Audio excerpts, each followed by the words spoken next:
नमस्कार दोस्तों, राधा कुंज में आप लोगों का पुनः स्वागत है। और आज मैं ये 4 अडेनियम के प्लांट रिपोर्ट करने वाली हूँ। इनको सॉफ्ट रिपोर्ट करूँगी मैं। आपको पहले भी दिखाई थी इसके बारे में। तो आज फाइनली इनका नंबर आ गया है, क्योंकि अभी तो रिपोर्टिंग का ही काम चल रहा है और बहुत सारे प्लांट हैं, तो धीरे धीरे कर रही हूँ। तो आज इनको मैं करने वाली हूँ और देखती हूँ उठा के। इनके लिए मैं मिट्टी बना के रखी हूँ, तो इनको नई मिट्टी में कर देंगे हम और इसकी पुरानी मिट्टी को सूखने के लिए रख देंगे। तो बाद में हम उसे फिर से रिचार्ज करके यूज़ कर लेंगे। तो आप देख रहे हैं ये एक प्लांट है, इसका कॉडेक्स देखिए। ये छोटे पॉट में थोड़े से बड़े हो जा रहे थे प्लांट और बड़े में थोड़े से इनके लिए स्पेस ज़्यादा छूट रहा था, लेकिन इनका कॉडेक्स अब देखेंगे तो समझ में आ जाएगा। श्रिंक नहीं हुआ है, अच्छे हैं कॉडेक्स। अभी मैं इनको बीच बीच में 1 हफ्ते में पानी दे रही थी, क्योंकि फ्लावरिंग पे है और अच्छे से फ्लावरिंग हो रही है इनमें। देखिए सबके अलग अलग है साइज़। देखिए अभी सीजन जैसे ही आया है, टेम्परेचर थोड़ा सा बढ़ा है, इनके फूलों की साइज़ बढ़ गई है। ठंड में भी थोड़े छोटे आ रहे थे, लेकिन फ्लावरिंग तो कर ही रहे हैं। और ये इसमें हल्का सा पिंक लाइन ऐसा आता है और बाद में ये फेड हो जाता है। लाइन जो है कम कलर छोड़ देता है। ये इस तरह से पिंक लाइन में आता है और बाद में ये ऐसा दिखता है और ये खिलता है तो इस तरीके से रहता है। लेकिन इसकी भी ब्रांचेस अच्छी हैं। इनको भी प्रून करना था, ज़्यादा फ्लावर पाना है तो, और नहीं कर पाई हूँ मैं। लेकिन अभी इनको रिपोर्ट करने के बाद भी कर दूँगी, इससे कोई फ़र्क नहीं पड़ेगा, क्योंकि इनकी जड़ों को मैं ज़्यादा ट्रिम नहीं करूँगी। ऑलरेडी ये साफ़ सुथरे हैं, बस नीचे से थोड़ा सा अप कर दूँगी, क्योंकि नीचे अब ये टकराने की नौबत में हो सकते हैं। ये दूसरा साल है इनका। इनको पिछले साल रिपोर्ट नहीं की थी मैं। ये भी सेम उसी कंडीशन में है। इसकी फ्लावरिंग कुछ इस तरह से होती है और भर करके खिलते हैं तो बहुत सुंदर दिखता है। ये भी वाइट बेस पे ही है, लाइट बेबी पिंक की इसमें बॉर्डर रहती है। इसका भी भरपूर ब्रांच निकला हुआ है। हेल्थ इनका आएगा। ज़्यादा मोटे होंगे तो बीज का निकालना पड़ेगा, या मैं निकाल दूँ ऐसा सोच रही हूँ। ये देखिए इसमें बहुत ज़्यादा है ब्रांच। जिधर से भी देखेंगे तो पूरा भरा हुआ है। ग्रोथ तो ले रहा है, अभी स्पेस है, उनके बढ़ने के लिए जगह है। देखती हूँ क्या करूँगी इसको।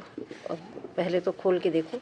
और इसमें भी 3 कटिंग चल रही है दोस्तों। देखिए ये पेंसिल की साइज़ की कटिंग्स हैं जो मैंने यहाँ पे रख दिया था। ये तीनों की तीनों चल पड़ी हैं। और इसका कॉडेक्स भी कुछ इस तरह से दिख रहा है और इसके ब्रांच भी ऐसे ही हैं, घने हो गए हैं। मल्टी ब्रांचेस वाले पौधे हैं ये देखिए।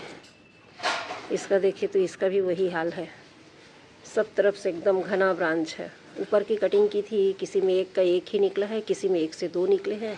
अब इनको भी हो गया है। इस समय देखती हूँ क्या करना है, इनको कटिंग करना है कि नहीं है।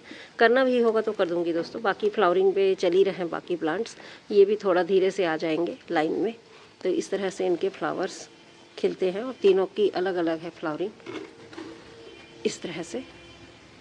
और ये इस तरह से है, इसलिए इन्हें मैं ग्राफ्ट नहीं करती हूँ। ग्राफ्ट करने पर तो ये बहुत सुंदर दिखेंगे, लेकिन मैं इनकी खुद ही नेचुरल खूबसूरती इतनी है इस प्लांट की, तो इनको मैं छेड़ना नहीं चाहती हूँ। इस पर ग्राफ्टिंग नहीं करना चाहती मतलब। तो इस तरह से चल रहे हैं। और एक प्लांट जो मैं कटिंग से बचाई हूँ, कि मतलब इसका कॉडेक्स पूरा ख़त्म हो गया था। और कॉडेक्स को जो नीचे का जड़ था पूरा ख़त्म हो गया था।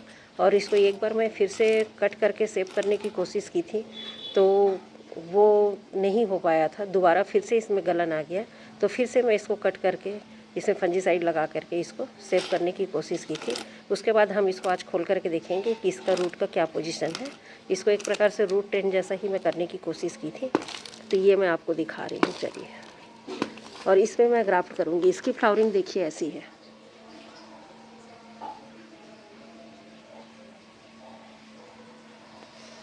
आप फ्लावर्स देखकर बताइए कि इसको कट करना चाहिए, इस पर ग्राफ्टिंग करनी चाहिए, कि इसको यूं ही रहने दूं मैं। इसकी फ्लावरिंग कुछ इस तरह से है।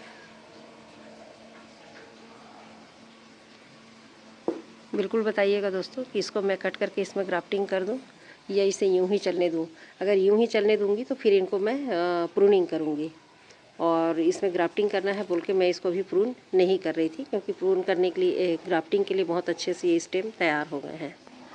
सभी। तो इसमें 3 ही ब्रांच हैं, 1 2 3 और ये 4। एक बार इसको हार्ड प्रूनिंग कर दी थी यहाँ से मैं, तो 2 ही इसमें निकले हैं और लंबा सा हो गया था ये लेगी सा, और उसके बाद फिर इसके रूट में प्रॉब्लम आई। तो चलिए इसके रूट को खोल करके देख लेते हैं कैसा है कंडीशन। रूट्स तो बहुत अच्छे दिख रहे हैं, ऊपर से फाइब्रस रूट, ये देखिए निकल गया है।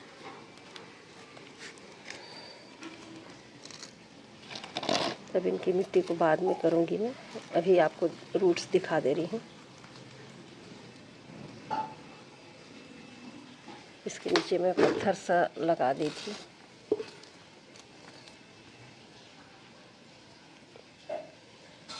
कि ये रूट इसके बीच से ना निकले और ये रूट ट्रेन कर सकें हम इसको। तो क्या कंडीशन है देखती हूँ, बहुत समय हो गया है इसको। ये देखिए इसमें टिकरी लगा दी थी मैं, पत्थर ही लगा दी थी कि इस पे ये चलता रहे और हम इसको रूट ट्रेन करके इसको अच्छा प्लांट बना सकें। ये देखिए इतना बड़ा पत्थर लगा दी थी। ये आपको जो मिलता है बेस में होना चाहिए कि बेस में नीचे से रूट ना निकले बस। उसके बाद साइड रूट निकलते हैं तो आप उसको ट्रेन करके बहुत अच्छा इसको रूट ट्रेन वाला प्लांट बना सकते हैं। जड़ में कोई ख़राबी नहीं है। ये देखिए बीच से भी इसके जड़ आ गए थे, लेकिन इनको मैं साफ़ कर लूँगी और इसको 2-3 दिन बाद फिर करूँगी। ये देखिए अंदर से खोखला हो गया है, ये पत्थर इधर से आ गया है, जड़ ऊपर से आ गया है। इसकी काफ़ी सफाई करनी पड़ेगी, फिर जाके इसको हम लगाएंगे। और रूट ट्रेन वाला ये तैयार हो गया है। जो इसके छोटे छोटे फाइब्रस रूट हैं इनको हटा देंगे, मोटे रूट्स को रहने देंगे। इस तरह के जो मोटे रूट्स हैं इनको रहने देंगे और इनको शेप में देके दोबारा हम अभी नया गमला और नई मिट्टी में इसको लगाएंगे। तो ये है दोस्तों, कई बार बचाते बचाते जो प्लांट को हम कट करते चले जाते हैं, कॉडेक्स ख़राब हो जाता है तो भी बच जाते हैं, तो बाद में वो रूट ट्रेन वाले प्लांट बन जाते हैं। इनकी सफाई करके मैं आपको दिखाऊंगी कैसा दिख रहा है। और इसको सफाई करके तो जो आपको दिखाऊंगी तो इसमें टाइम लगेगा, इन मिट्टियों को सुखाना भी है। मिट्टी वेल ड्रेन होनी चाहिए दोस्तों। देखो मिट्टी का हाल ऐसा है, पूरा ईंट के टुकड़े हैं, रेत है, मिट्टी बहुत ही कम मात्रा में है, सैंड है, और इसके अलावा कोयला का टुकड़ा है जला हुआ। ये हमारा कार्बन का बहुत अच्छा स्रोत रहता है, फास्फोरस भी रहता है इसमें। ईंट के टुकड़े हैं कुछ, ये भी रख दी थी मैं। तो इससे क्या होता है, नीचे गर्म नहीं हो पाता है ज़मीन से। और ये इतने बड़े पत्थर के साथ टिका हुआ था। इसका बहुत बड़ा रूट है, देखिएगा तो अच्छा मजबूत निकला है। इसे सफाई करूँगी तो बहुत अच्छे से दिखेगा और समझ में आएगा। इस तरह से कोई प्लांट को बचाते हैं तो वो बचता भी है और ना चाहते हुए भी रूट ट्रेन हो जाता है, और जो आगे चल के हमको बहुत अच्छा कॉडेक्स देखने को मिलता है। ये जहाँ जहाँ से मैं बचाई थी आप देख रहे होंगे, ये फंजीसाइड का लेप लगा था, ये वहाँ से छोड़ के नीचे से जड़ निकले हैं। इसमें अभी मैं देख करके इसके सेप को, जड़ों को रखूँगी और बाकी को निकाल दूँगी। चलिए दोस्तों इसको रख देते हैं। इसको जब भी मैं साफ़ करूँगी आपको एक इसकी क्लिप बना के दिखाऊँगी। और ये दूसरे प्लांट को देखते हैं कि ये किस तरह से सेट है। इनको तो निकालने में थोड़ा सा लगेगा।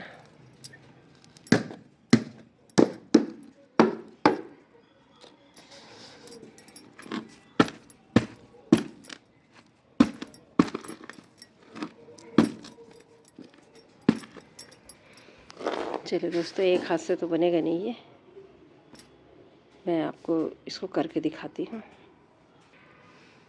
तो ये बहुत हैवी है इसलिए नहीं उठ रहा था लेफ्ट हैंड से। ये देखिए इसके रूट्स का स्ट्रक्चर पूरा फाइब्रस रूट से भर गया है, रूट बॉन्ड हो गया है एक प्रकार से। और इसको हम ज़्यादा तो नहीं छेड़ूंगी सोच रही हूँ। देख रहे हैं ये दीपक उसके होल पे जो रखी रहती हूँ वो है ड्रेनेज होल पे, ये भी इस पे धंस गया है। इसको भी कवर कर लिए हैं इन लोग रूट्स लोग। बहुत अच्छा इसका फाइब्रस रूट तैयार हो गया है। तो इसको मैं छेड़ूंगी नहीं, थोड़ा सा अप करके इसको लगा देती हूँ, थोड़ा सा उठा करके लगा दूँगी। इसमें कोई सड़न नहीं है ऐसा लग रहा है। इधर के रूट्स अच्छे हैं, ये और हेल्दी हो जाएंगे तो नेक्स्ट ईयर फिर हम इनको सेट करेंगे। थोड़ा सा ऊपर से हटा करके देखती हूँ। ये देखिए खुद ही हट गया, क्योंकि मिट्टी बहुत वेल ड्रेन है। इस कारण क्या होता है, हटाने की ज़रूरत नहीं पड़ती। मैं टिकाई उसको तो उसी में झड़ गया। इसको निकाल देते हैं थोड़ा सा और बस इसको एज इट इज़ रख देंगे।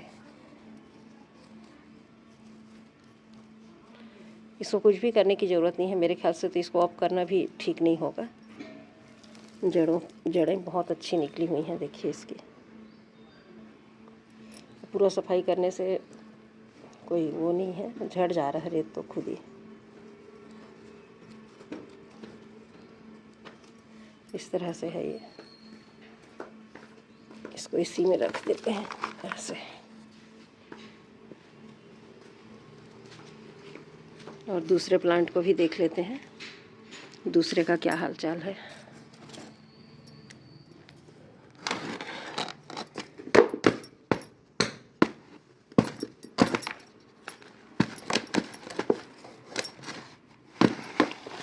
ये भी निकल गया, देखिए ये भी पूरा बाहर आ गया है। इसकी भी मिट्टी झड़ गई अपने से। ये है वेल्डेन मीडिया। वेल्डेन मीडिया का एक ही परिभाषा है, आप छुओ निकालो और कैसे भी है अपने आप मिट्टी झड़ जाए, हमको कुछ भी नहीं करना पड़ता है। ये है इसका मिट्टी, ऐसे ही बनाना है आपको, रेतीली कंकड़ पत्थर के साथ में। पानी बिल्कुल नहीं रुकना चाहिए बस, और इसका कोई मेथड और सिस्टम नहीं है। पानी नहीं रुकना चाहिए। इनमें उतनी ही मिट्टी दीजिए जितनी इसकी ज़रूरत है, ज़्यादा मिट्टी नहीं देना है। पॉट बहुत बड़ा दे देंगे तो वो उस खाने को अगर नहीं ले पाता है, उसमें ज़्यादा भोजन मिल रहा है उसको, तो भी प्रॉब्लम क्रिएट होती है, रूट रॉट होते हैं। और यदि आपने जितनी उसकी ज़रूरत है उससे भी छोटा प्लॉट में ज़बरदस्ती घुसा दिए हैं तो भी उसको सरवाइव करने में दिक्कत होता है। देख रहे हैं दीपक घुस गया है उसको जड़ में, इतना इन लोग कवर कर लिए हैं। तो बस मैं इनको इसी तरह से साफ़ करके लगाऊंगी दोस्तों। इसको तो कुछ भी नहीं करूंगी, क्योंकि ये जितना है थोड़ा सा साफ करने की भी ज़रूरत नहीं है। इसको भी एज इट इज़ इसको लगा देना है। इसको भी इसी गमले में रहने देते हैं। ये मिट्टी को भर के मैं उधर सुखा दूंगी, फिर इनको बाद में मैं रिपोर्ट कर लूँगी। आज नहीं करूँगी तो भी इसको कोई प्रॉब्लम नहीं है, क्योंकि बहुत देर हो गया है। इस तरह से इनको रहने देती हूँ। फंजीसाइड में बस डुबा करके इनको निकाल दूँगी, या तो हम फंजीसाइड का गाढ़ा पानी दे देंगे तो भी चलेगा। ये थर्मोकोल के टुकड़े सब में डाल देती हूँ, इससे वो हीट से थोड़ा सा पौधों को बचाते हैं। जड़ में हीट नहीं आ पाता अगर ज़मीन में रखे हैं तो, इसलिए थर्मोकोल के टुकड़े में डाल देती हूँ। और कवर करने के लिए ड्रेनेज होल को दीपक का इस्तेमाल करती हूँ। अब एक और बच गया है, इसे भी आपको दिखा देती हूँ, जिसमें ये कटिंग्स लगे हुए हैं। और ये कुछ ज़्यादा ही हैवी है ये भी प्लांट, पर इसको उठाने में मुझे ही परेशानी होगी। क्या पता उठेगा कि नहीं उठेगा। उठ गया।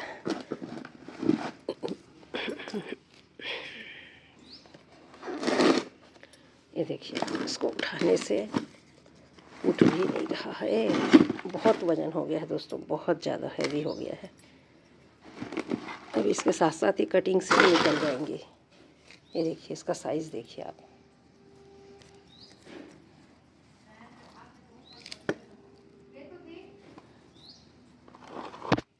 इधर से देखिए, ऐसा लिख के रखी हूँ मैं। और ये एक हाथ से मुझे उठाते नहीं बन रहा है, इससे आप समझ जाइए। इसको मैं पीछे से नहीं दिखा सकती, इस तरह से टेढ़ा करके दिखाऊं तो इसके भी रूट बॉल ऐसे ही हैं। रूट बॉन्ड हो गया है सब तरफ, फाइब्रस रूट बहुत ज़्यादा निकले हुए हैं। और मिट्टी सबकी वेल ड्रेन है, छूते ही गिरते हैं। ये देखिए फंगस की कोई प्रॉब्लम नहीं है कहीं पे, कुछ भी नहीं है। अभी कटिंग निकल रहा है, इसको मिट्टी सहित मैं निकाल दे रही हूँ इस तरीके से। इनका भी जड़ अच्छा आ गया है, देखिए रूट्स कटिंग है, ये कटिंग से लगे हुए हैं। ये देखिए ये कितने सुंदर आ रहे हैं बताइए। इस पेंसिल जैसा था, अब इसके 3 ठो पैर तो बन ही गए हैं, 1 2 और ये 3। तो धीरे से कॉडेक्स में डेवलप हो जाएंगे, बढ़ जाएंगे। हाँ ये है तुरंत आप लगाए और वो कॉडेक्स दिखाई दे, ऐसा सीड ग्रोन के जैसे नहीं होता। पर इनमें भी देखिए जड़ खूब सुंदर आता है, जड़ भी आता है। और ये बाद में आगे चल करके कॉडेक्स भी इसका बनेगा। ऊपर से नहीं फूला रहेगा, लेकिन जड़ ही धीरे धीरे खूबसूरती आते जाएगी। अप करते जाएंगे तो हमको ये कॉडेक्स के जैसा दिखेगा। और बाद में पता भी नहीं चलता कि ये कटिंग का है कि सीड ग्रोन है। ये है कि आप हम सीड ग्रोन करते तो ये पौधा इतना जल्दी नहीं बनता, और कटिंग लगा दिए हैं तो ये रेडी हो गया है। अभी इसको हम फिर से नया पॉट दे देंगे, ये तैयार हो जाएगा। 1-2 महीने बाद हम इस पर ग्राफ्ट भी कर सकते हैं। तो इसलिए कटिंग को कभी नहीं फेंक करके जहाँ जगह मिले वहाँ लगा दीजिए।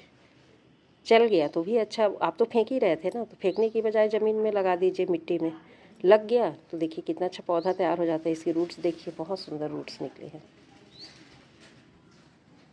और है कटिंग का, देखो यहाँ से कटिंग से ये जड़ निकले हैं। अब इसको हम फिर से लगा देंगे तो ये जड़ अच्छा मजबूत हो जाएगा, प्लांट भी चल निकलेगा। तो ये हमारे 3 प्लांट जो बने हैं ऐसे कटिंग से, ये हमारे ग्राफ्टिंग के काम आ जाएंगे। अब मुझे ये भी नहीं पता है दोस्तों कि ये रोज़ी वैरायटी है कि ओबेसम है। बस मैं कट करती हूँ और किसी प्रॉब्लम की वजह से अचानक कट कर दिया, जहाँ जगह मिला वहाँ लगा देती हूँ। तो ये थोड़ी सी मेरी समस्या है कि मैं इसको नहीं पहचान सकती कि ओबेसम है कि रोजी है, क्योंकि बहुत सारे प्लांट हैं तो जो कटिंग निकला तो चलो फेंक रही हूँ, तो इसकी बजाय ज़मीन पे इसको लगा दूँ, ये हो जाता है। चलिए ये भी कोई बात नहीं है, हो जाएगा इसका व्यवस्था। और इसकी जड़ को देखिए, इतना ज़्यादा हैवी है ये, इसको सफाई करके रख दो। जब निकला है तो फिर इनको नई मिट्टी में लगा देंगे।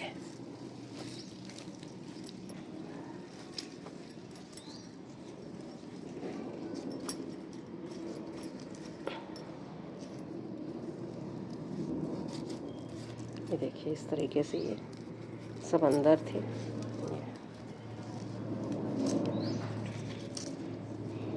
ये पता नहीं इसमें पॉट में आएगा कि क्या होगा, पता नहीं। पॉट से तो बड़ा हो गया है ऐसा लग रहा था। देखिए इसी पॉट में ही लगाऊंगी, पर इसको मैं पॉट तो चेंज नहीं करूंगी। इस तरीके से ये सारा बहुत अच्छा है। तो बस दोस्तों यही दिखाना था, तीनों को मैं निकाल ली हूँ। और चेक करना बहुत ज़रूरी था। जब हमारे आप लगाते रहिएगा तो आप एक्सपीरियंस से देखिएगा कि साल में एक बार इनको ये जो चेक करने का हम लोग कहते हैं बार बार कि एक बार इसको निकाल करके चेक कर लीजिए। भले सॉफ्ट रिपोर्टिंग कीजिए, प्रूनिंग नहीं कर रहे हैं रूट की तो मत कीजिए, लेकिन एक बार उनको चेक कर लीजिए। उसके पीछे रीज़न यही होता है कि कहीं ना कहीं से रूट रॉट होता है, तो वो हमको पता चल जाता है, और हम आगे जो आने वाला गर्मी और बरसात है उसके लिए निश्चिंत हो जाते हैं कि हमारा प्लांट सेव है और हमने उसे देख लिया है, उसमें कोई समस्या नहीं है। देखो मिट्टी में कोई समस्या नहीं है, कहीं पे कोई दिक्कत नहीं है, मिट्टी वेल ड्रेन है, कोई इसमें चिपकने वाली कोई मिट्टी नहीं है जिस चिपकी हुई हो किसी भी प्लांट में। तो सबसे पहला वही है। तो बस दोस्तों यही दिखाना था। इस तरह से आप भी साल में एक बार नहीं भी किए हैं तो कर लीजिए, देख लीजिए, उठा करके देख लीजिए, और फिर से उसको थोड़ी सी नई मिट्टी डाल करके एनर्जी दे दीजिए, और वो फिर से आपको बहुत सारे ढेर सारे फूल देगा सीजन में। तो इनका अपडेट मैं दिखाऊंगी आपको, इसमें मैं कुछ भी नहीं करूँगी, बस रिपोर्ट करूँगी। तो वीडियो आज बहुत लंबी हो गई है दोस्तों, चलिए मैं इसको यहीं पर रोक रही हूँ, विराम देती हूँ, आप लोगों से विदा लेती हूँ। फिर मिलेंगे किसी नए टॉपिक पर, किसी नए विषय में बात करेंगे। धन्यवाद।